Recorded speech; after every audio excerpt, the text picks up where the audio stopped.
Hey guys, welcome back to the channel business communication के chapter 11 हम इस video में कंटिन्यू करेंगे। इससे पहले भी इस चैप्टर की 3 वीडियोस आ चुकी हैं। कोई भी वीडियो कोई भी टॉपिक आपका मिस हुआ है तो आप उसको जाके देख सकते हैं। प्लेलिस्ट बनी है बिजनेस कम्युनिकेशन की।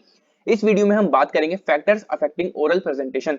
ऐसी क्या क्या चीजें होती हैं जो प्रभाव डालती हैं ओरल प्रेजेंटेशन पे। अब वो प्रभाव अच्छा भी हो सकता है और बुरा भी हो सकता है। अच्छा कब होगा? जब आप हर एक पॉइंट को जो मैं आपको समझा रहा हूँ वो अच्छे से समझोगे, तब प्रभाव अच्छा पड़ेगा, आपके एग्जाम में भी अच्छा पड़ेगा। ठीक है, क्योंकि ये वाला जो टॉपिक है ये बहुत ज्यादा इंपॉर्टेंट है आपके एग्जाम के पॉइंट ऑफ व्यू से भी। और अगर आप किसी भी पॉइंट को मिस कर देते हो, इसकी वीडियो स्किप कर देते हो, तो वहां पर जो प्रभाव पड़ेगा वो गलत पड़ सकता है आपकी ओरल प्रेजेंटेशन पर भी और आपके एग्जाम पर भी। राइट, अब आपकी स्क्रीन पर एक चार्ट शो हो रहा होगा, उसमें आपको दिख रहा होगा ए हमारा बॉडी लैंग्वेज है। बॉडी लैंग्वेज के कुछ टाइप्स हैं like appearance, posture, walking, facial expression, gesture. तो ये सब हमारे पॉइंट्स आ गए बॉडी लैंग्वेज में। राइट, बी है यूज ऑफ वॉइस। इसमें भी कुछ हमारे सब कैटेगरीज हैं, वॉल्यूम, टोन, पिच, स्पीड। उसके बाद C audience analysis, D communication environment, E use of words, F answering question. तो ये सब चीजें हैं जो प्रभाव डालती हैं आपकी ओरल प्रेजेंटेशन पर। इन सब चीजों का प्रभाव अच्छा भी पड़ सकता है और बुरा भी पड़ सकता है। अच्छा बुरा कैसे पड़ेगा वो मैंने आपको बता दिया। तो अब जल्दी से पेन और कॉपी लेके बैठ जाओ, खुद के नोट्स बनाना शुरू कर दो, पढ़ना और समझना शुरू करते हैं उन फैक्टर्स के बारे में जो अफेक्ट करते हैं ओरल प्रेजेंटेशन को। राइट, नंबर ए है हमारा बॉडी लैंग्वेज। बॉडी लैंग्वेज के ऊपर हम एक पूरा चैप्टर पढ़ चुके हैं बिजनेस कम्युनिकेशन में प्रीवियस वीडियोस के अंदर। तो मुझे नहीं लगता कोई भी प्रॉब्लम आपको होने वाली है बॉडी लैंग्वेज से रिलेटेड कोई भी चीज को समझने में। ठीक है, तो जो हमारी बॉडी लैंग्वेज होती है वो एक सक्सेसफुल ओरल प्रेजेंटेशन के अंदर 50% रोल प्ले करती है। थोड़ा इसको पढ़ लेते हैं, अच्छे से आपको समझ में आएंगी चीजें।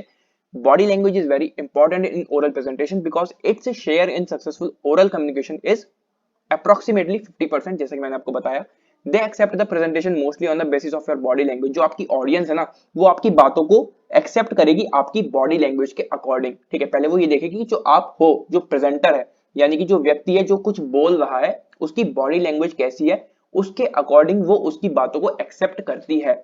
Various types of body language help in the success of oral presentation as follows. अब कुछ टाइप्स होते हैं बॉडी लैंग्वेज के जो उस सक्सेसफुल प्रेजेंटेशन में हेल्प करते हैं। नंबर 1 है हमारा पर्सनल अपीयरेंस। पर्सनल अपीयरेंस यानी कि आपने कैसे कपड़े पहने हैं। तो जब भी आप प्रेजेंटेशन देने जाओगे तो आपको अपने पर्सनल अपीयरेंस का ध्यान रखना है। और अगर हम उस चीज को भी साइड रख दें तो आप अपनी डेली लाइफ में देखो, लोग आपको कपड़ों के बेसिस पर जज करते हैं, आपके पर्सनल अपीयरेंस पे जज आपको किया जाता है। Personal appearance of the presenter affects the oral presentation to a large extent. जो आपका पर्सनल अपीयरेंस होगा, जो कपड़े आपने पहने हैं, जिस तरह के कपड़े आपने पहने हैं, वो एक बहुत बड़ा इंपैक्ट डालेंगे आपकी पूरी प्रेजेंटेशन पर। Because the audience from their opinion on the basis of what they see. क्योंकि जो ऑडियंस होती है वो इस बेसिस पर अपना ओपिनियन लेती है, क्या उसको दिख रहा है। ठीक है, जो प्रेजेंटर है उसके कपड़े बहुत ज्यादा खराब है, उसने गलत तरीके के कपड़े पहने हुए हैं, ठीक है, गंदे कपड़े पहने हुए हैं, तो उसको क्या चीज दिख रही है? नेगेटिविटी दिख रही है उस प्रेजेंटर में। तो हो सकता है ऑडियंस डिस्ट्रैक्ट हो जाए उस चीज से, आपको जज करने लग जाए, कुछ और उसके दिमाग में चीजें चलती रहे, आप कुछ और समझा रहे हो। आपको एक जनाब और एक मोहतरमा यहाँ साइड में खड़े हुए दिख रहे हैं, ये भी एक प्रेजेंटेशन दे रहे हैं और इनका अपीयरेंस आप देख सकते हैं। तो प्रेजेंटेशन के वक्त एक जो व्यक्ति का अपीयरेंस है, जो प्रेजेंटर है, उसका जो अपीयरेंस है वो कुछ ऐसा होना चाहिए। राइट, आगे बढ़ते हैं बॉडी लैंग्वेज की सेकंड टाइप की तरफ, जो कि है पोस्चर, जो अगेन अफेक्ट करेगा आपकी ओरल प्रेजेंटेशन को। आप किस तरह से खड़े हैं, ठीक है, आप टेढ़े मेढ़े कैसे खड़े हैं, वो आपका पोस्चर है। ठीक है, audience very closely and analytically watch the posture of the presenter during the presentation. जब आप एक प्रेजेंटेशन देते हो तो जो ऑडियंस है आपकी, जो लोग आपको सुन रहे हैं, देख रहे हैं, वो आपको पूरी तरह से जज करते हैं। आप किस तरह से खड़े हो, किस तरह से आप बैठे हो, किस तरह से आप बोल रहे हो, कैसे आप चल रहे हो, वो सब आपका पोस्चर में आ गया। It is beneficial for the presenter to pay attention to the audience and try to watch their facial expression while speaking. जब प्रेजेंटर बोल रहा है कुछ, अगर आप कोई ओरल प्रेजेंटेशन दे रहे हो, तो आप अपनी ऑडियंस को देखो, उनके फेशियल एक्सप्रेशन को आप रीड करो, क्या ऑडियंस के दिमाग में चल रहा है, कैसे उनके एक्सप्रेशंस आ रहे हैं। ठीक है, तो आपको पता चलेगा कि उनके दिमाग में इस समय क्या चीजें चल रही हैं। जब आप थोड़ा एक्सपीरियंस गेन करते हो इस चीज में, तो आप किसी का भी मन पढ़ पाते हो, किसी के दिमाग में क्या चल रहा है वो आप पढ़ पाते हो उसके चेहरे को देखकर। During rehearsal a presenter can analyse his own posture standing before a mirror. तो इस पोस्चर की समस्या का समाधान आप कर सकते हो रिहर्सल करके। आप कोई भी प्रेजेंटेशन देने वाले हो, उससे पहले आप रिहर्सल कर लो, प्रैक्टिस कर लो उस चीज की, अपने आप को मिरर के सामने खड़ा करो, देखो मैं यहाँ पे अपना किस तरह से पोस्चर मेंटेन कर रहा हूँ, ऐसी मुझे वहां भी करना है। अगर कोई गलती आपको लग रही है तो उसको सुधार करो और अपने आप को प्रेजेंट करो ऑडियंस के सामने। तो इस तरह से आप अपने पोस्चर को चेंज कर सकते हो पहले रिहर्सल करने के बाद। थर्ड पॉइंट है जो हमारा बॉडी लैंग्वेज का ही आता है और जो अगेन अफेक्ट करेगा ओरल प्रेजेंटेशन को, वो है walking. Walking of the presenter also influences the audience. If his walking shows self-confidence, then it will have a positive impact on the audience. Walking with hesitation will have a negative effect. अब आपकी walking भी बहुत ज्यादा matter करती है जब आप कोई प्रेजेंटेशन देने जा रहे हो। तो अगर आप एक पूरे सेल्फ कॉन्फिडेंस के साथ अपनी ऑडियंस के सामने चल रहे हो तो आपकी ऑडियंस पर एक पॉजिटिव इंपैक्ट पड़ेगा। वहीं अगर आप थोड़ी घबराहट के साथ, नर्वसनेस के साथ, हेजिटेशन के साथ चल रहे हो तो उससे एक नेगेटिव इंपैक्ट भी पड़ सकता है। राइट, ये था थर्ड टाइप बॉडी लैंग्वेज का। आगे बढ़ते हैं फोर्थ टाइप की तरफ, जो कि है फेशियल एक्सप्रेशन। फेशियल एक्सप्रेशन बहुत ज्यादा इंपॉर्टेंट होता है किसी भी कम्युनिकेशन प्रोसेस में। जिस भी फीलिंग के साथ, जिस भी इमोशन के साथ आप बोल रहे हो, वो चीज आपके चेहरे पर दिखनी चाहिए आपकी ऑडियंस को। थोड़े इसको पढ़ते हैं। Facial expression is an influential part of presentation. ये जो फेशियल एक्सप्रेशन होता है, ये एक ऐसा पार्ट होता है जो लोगों को इन्फ्लुएंस करता है आपकी प्रेजेंटेशन के दौरान। Facial expression should always be benefiting to the situation and the subject matter of the presentation, otherwise it will convey a wrong message। आप कोई फनी बात बता रहे हो, लेकिन वो जो फनी चीज है ना, वो आपके चेहरे पर नहीं दिख रही, वो स्माइल आपके चेहरे पर नहीं दिख रही, तो जो सामने वाली आपकी ऑडियंस है वो उसका कुछ गलत मतलब भी ले सकती है। ठीक है, आप हंसाना चाह रहे हो अपनी ऑडियंस को, लेकिन आप खुद नहीं हंस रहे तो वो भी नहीं हंसेगी। Eye contact is very powerful source of impressive oral presentation because the audience guesses the presenter's seriousness and credibility through eye contact mostly। तो फेशियल एक्सप्रेशन में जो आई कांटेक्ट होता है, ये भी बहुत ज्यादा पावरफुल सोर्स होता है एक इंप्रेसिव ओरल प्रेजेंटेशन का। इससे क्या होता है, जब आप अपनी ऑडियंस के साथ डायरेक्ट आई कांटेक्ट करते हो, तो इस आई कांटेक्ट की वजह से ही आपकी सीरियसनेस का पता चलेगा उस ऑडियंस को। जो भी आपकी ऑडियंस बैठी हुई है सामने, आप कितना सीरियस हो अपनी प्रेजेंटेशन को लेकर, वो चीज ऑडियंस को पता चलेगी। आपके और उसके बीच में जो आपकी ऑडियंस है, उनमें क्रेडिबिलिटी बिल्ड होगी, एक ट्रस्ट बिल्ड होगा, राइट। तभी आपकी ऑडियंस आपको अच्छे से सुनेगी और आपकी बात को समझेगी। तो ये सब चीजें कैसे पॉसिबल होंगी, जब आप फेशियल एक्सप्रेशन दोगे बिल्कुल प्रॉपर तरीके से और आपका आई कांटेक्ट बना रहेगा अपनी ऑडियंस के साथ। नेक्स्ट जो टाइप है हमारा बॉडी लैंग्वेज का, वो है जेस्चर्स। जेस्चर्स आप अपनी बॉडी मूवमेंट्स के थ्रू देते हो और वो बहुत ज्यादा इंपैक्टफुल रह सकते हैं आपकी ओरल प्रेजेंटेशन के अंदर। जैसे कि आपको साइड में दो जनाब दिख रहे हैं, ये जब भी अपनी बातें कर रहे हैं ना, जो भी ये बात कर रहे हैं, इनके हाथों को आप देख सकते हो। ठीक है, ये आपको दिख रहे होंगे, ये आपको दिख रहे होंगे, तो ये जेस्चर्स दे रहे हैं, राइट। अपनी बॉडी को मूव कर रहे हैं अलग अलग तरीके से, जो भी ये शब्द बोल रहे हैं, जो भी ये बातें बोल रहे हैं, जो भी सब्जेक्ट पर ये बात कर रहे हैं, उसके अकॉर्डिंग अपने जेस्चर्स भी दे रहे हैं। तो वो बहुत ज्यादा इंपॉर्टेंट रहते हैं एक प्रेजेंटेशन के अंदर। Like posture, gestures also play an important role in the communication process. जैसे पॉस्चर बहुत ज्यादा इंपॉर्टेंट होता है, उसी तरह से जो जेस्चर्स होते हैं, जो आप अपनी बॉडी मूवमेंट करके देते हो, वो भी बहुत ज्यादा इंपॉर्टेंट रोल प्ले करते हैं एक कम्युनिकेशन प्रोसेस के अंदर। Gesture provide natural support in oral presentation. जो जेस्चर्स होते हैं हमारी, जो भी हम बॉडी मूवमेंट के थ्रू अपने जेस्चर्स देते हैं, वो एक नेचुरल सपोर्ट प्रोवाइड करते हैं आपकी ओरल प्रेजेंटेशन में। The audience always keeps a watch on the presenters body movement.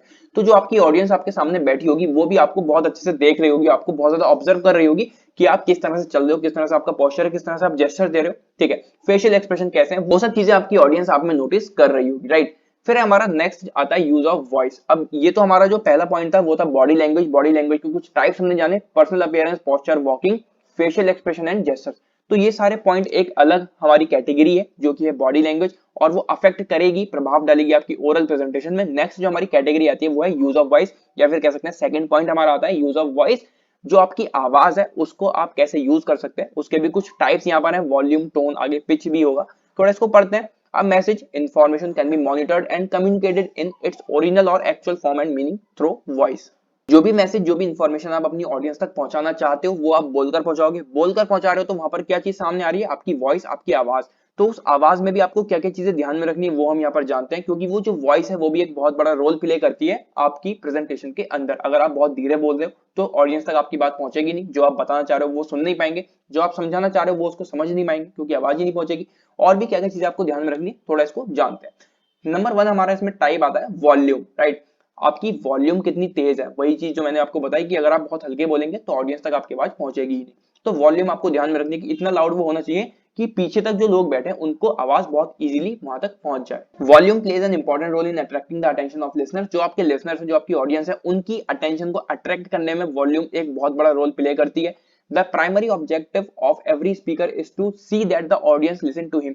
कोई भी स्पीकर या फिर आप खुद हैं, अगर आप एक प्रेजेंटेशन देने गए हैं तो आप ये चाहोगे कि जो आपकी ऑडियंस है, जो लिसनर्स आपके सामने बैठे हैं, वो आपकी बात को सुने। तो यही उनका मेन ऑब्जेक्टिव होता है कि आपकी बात को सुना जाए। और वो सुनेंगे कब, जब आपकी वॉल्यूम तेज होगी, इतनी तेज कि जो पीछे तक लोग बैठे हैं उन तक वो बात पहुंच जाए, राइट। तो नंबर 1 चीज आपको ध्यान में रखनी है वॉल्यूम। नंबर 2 है हमारा tone. High and low tone conveys the seriousness of the subject of the speech. आप कितना सीरियस है, कितना जोर डाल के आप उस चीज पर बात कर रहे हैं, वो आपकी टोन बताएगी। हाई टोन और लो टोन, दो तरह की टोन होती है।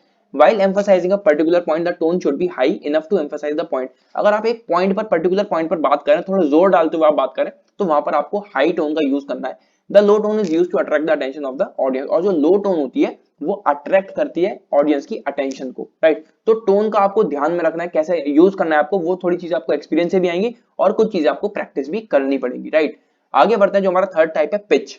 पिच आपकी वॉइस की वो क्वालिटी होती है जिसके थ्रू जो सामने आपकी ऑडियंस है वो ये जज कर सकती है कि आपकी जो साउंड है वो लोअर है या फिर हायर है। The low and high pitch in speech indicates the change of the topic. अगर आप अपने टॉपिक को चेंज कर रहे हैं तो वहां पर आपको लो और हाई पिच का यूज करना है। आगे बढ़ते हैं यूज ऑफ वॉइस के फोर्थ पॉइंट की तरफ, जो कि स्पीड। अब जो आपके बोलने की स्पीड है, किस स्पीड के साथ आप बोल रहे हो, वो आपको ध्यान में रखनी है। जो आपकी स्पीच होने वाली है वो आप एक ही स्पीड में ना बोलें, ठीक है। इससे क्या होगा, जो आपकी ऑडियंस है वो बोर हो जाएगी, आपकी स्पीच बहुत ज्यादा बोरिंग बन जाएगी।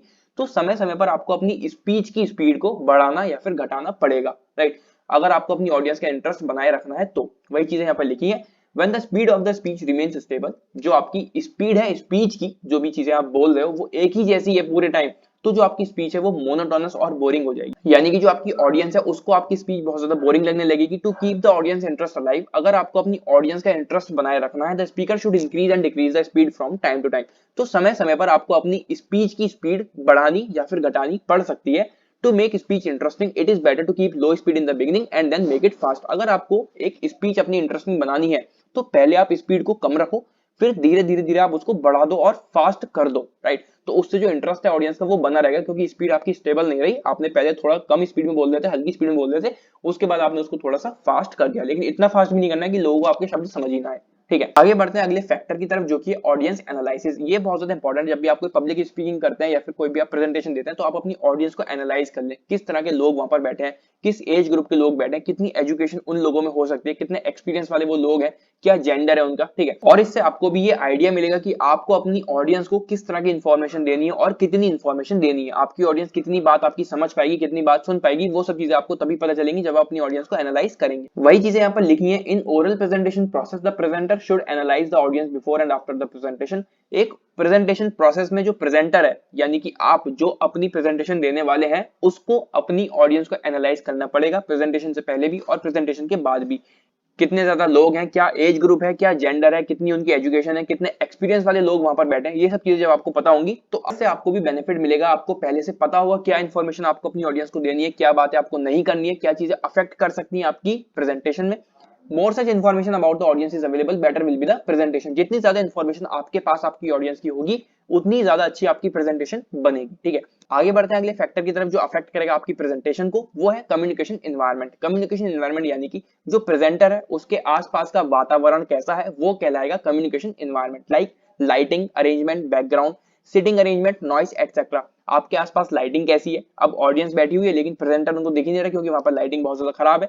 वहां पे अरेंजमेंट सारे कैसे हैं, सिटिंग अरेंजमेंट वहां पर कैसे हैं, बैकग्राउंड आपका कैसा है, वो सब चीजें आपकी आएंगी कम्युनिकेशन एनवायरनमेंट के अंदर।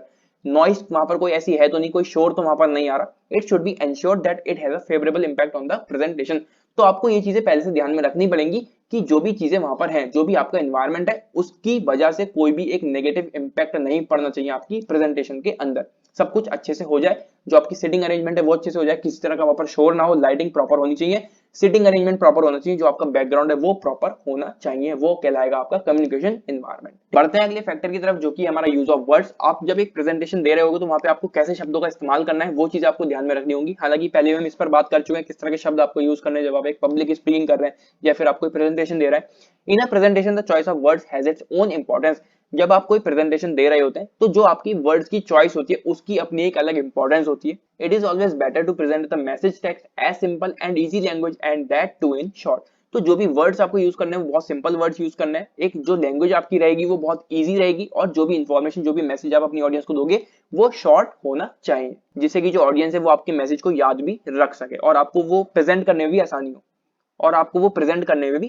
हो, ठीक है। बढ़ते हैं अगले फैक्टर की तरफ, जो कि है आंसरिंग क्वेश्चंस। प्रेजेंटेशन के दौरान अगर आपको ऐसा लगे कि जो आपकी ऑडियंस है अब वो आपकी बात को सुनने में उतना इंटरेस्टेड नहीं है, तो आप उनसे क्वेश्चंस पूछना शुरू कर दो, या फिर आप सिंपली उनसे कह दो कि आप मेरे से क्वेश्चंस पूछो और मैं आपके क्वेश्चंस के आंसर दूंगा, राइट। अगर आपकी ऑडियंस इंटरेस्टेड भी है तब भी आपको ये वाली चीज करनी चाहिए, जो आपकी प्रेजेंटेशन है वो और ज्यादा इफेक्टिव बनेगी, क्योंकि जो आपकी ऑडियंस है वो और ज्यादा एक्टिव हो जाएगी, और ज्यादा इंटरेस्टेड हो जाएगी वो आपकी बातों को सुनने में, आपसे बातें करने में। It is necessary organize question are, ठीक है। जो क्वेश्चन आर है, मतलब कि जो आपकी ऑडियंस आपसे क्वेश्चन पूछेगी, वो बहुत ज्यादा इंपॉर्टेंट है। You should carefully listen to each and every question and give clear and appropriate answer. आपको बहुत ज्यादा ध्यान से अपनी ऑडियंस के क्वेश्चंस को सुनना है, और जो भी आंसर आप दोगे वो भी बहुत ध्यान से देना है। जो आंसर आप दोगे वो बहुत ज्यादा क्लियर और एप्रोप्रिएट होना चाहिए। If you are not able to give the correct answer, do not try to answer it. अगर आपको लग रहा है कि ऑडियंस में से किसी ने आपसे कोई ऐसा क्वेश्चन पूछ लिया जिसका आंसर आप दे नहीं पा रहे हो, या फिर थोड़ा मुश्किल उसका आंसर है, थोड़ा कंफ्यूज आप हो, तो उस आंसर को मत दो, क्योंकि गलत इन्फॉर्मेशन देने से अच्छा है कि आप उसका आंसर उनको दो ही ना। Instead of confusing the audience, it is better to make them aware of the reality. तो कुछ भी खराब सी इन्फॉर्मेशन देने से अच्छा है कि आप उनको अवेयर कर दो क्या रियलिटी है उससे, राइट। तो ये थे कुछ फैक्टर्स जो अफेक्ट करेंगे आपकी ओरल प्रेजेंटेशन को बोथ पॉजिटिवली एंड नेगेटिवली। और हाँ, ये आपके एग्जाम के मार्क्स को भी अफेक्ट कर सकते हैं, क्योंकि ये जो टॉपिक है काफी ज्यादा इंपॉर्टेंट है। तो आपको ये सारे पॉइंट्स बहुत अच्छे से ध्यान में रखना है। उम्मीद करता हूं आपने ये सारे पॉइंट्स नोट डाउन किए होंगे, खुद के नोट्स आपने बनाए होंगे। अगर आपने खुद के नोट्स नहीं बनाए हैं तो टेलीग्राम चैनल ज्वाइन कर लो, डिस्क्रिप्शन में लिंक है, वहां पर आपको सारे नोट्स बिल्कुल फ्री में अवेलेबल हो जाएंगे। और इसी तरह से आने वाली वीडियोस में हम आगे के टॉपिक्स को कवर करेंगे। आने वाली वीडियोस के लिए चैनल को सब्सक्राइब करें। मिलते हैं अगली वीडियो में। Till then take care and bye bye.